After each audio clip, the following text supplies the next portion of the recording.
যে মহান রব্বুল আলামিন আপনাকে আমাকে মায়া করে দয়া করে আল্লাহ তাআলা সবচেয়ে বড় হুকুম ছিল মাগরিবের 3 রাকাত ফরজ নামাজ আদায় করেছি, এর শুকরিয়া জ্ঞাপন করি আলহামদুলিল্লাহ।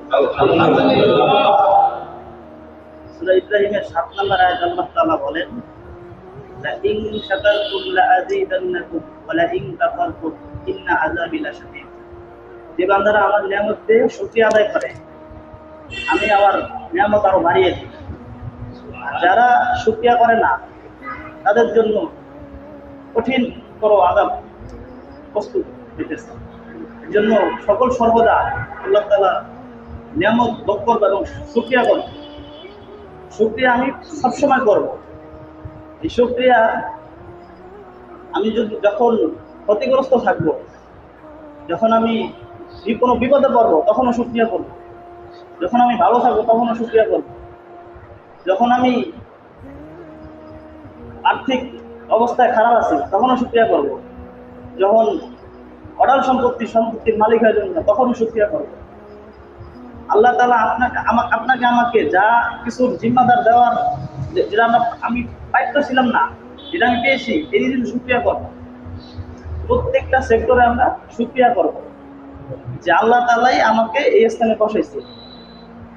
এটার মানে পুরা কৃতিত্ব, এটার পুরো ক্রেডিট আল্লাহ তাআলাকে দিতে হবে।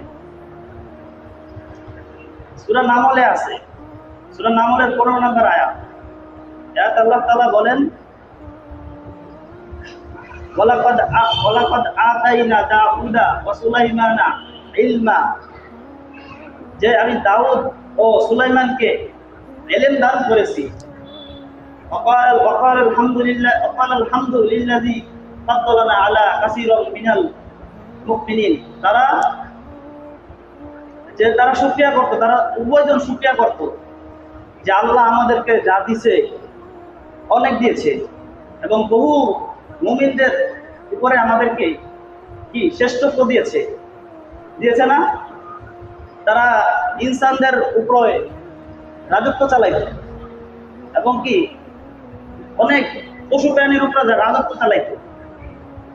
মানে মোট কথা হইলো যে আল্লাহ আমাকে যত ক্ষমতাই দেব, প্রত্যেকটা বিষয়ে আমি আল্লাহমুখী হব, যে আল্লাহ আমার দিয়েছে।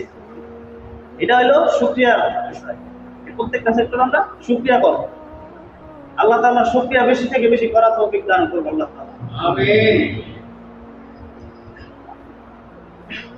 বাবা আদম আলাইহিস সালাম থেকে শুরু করে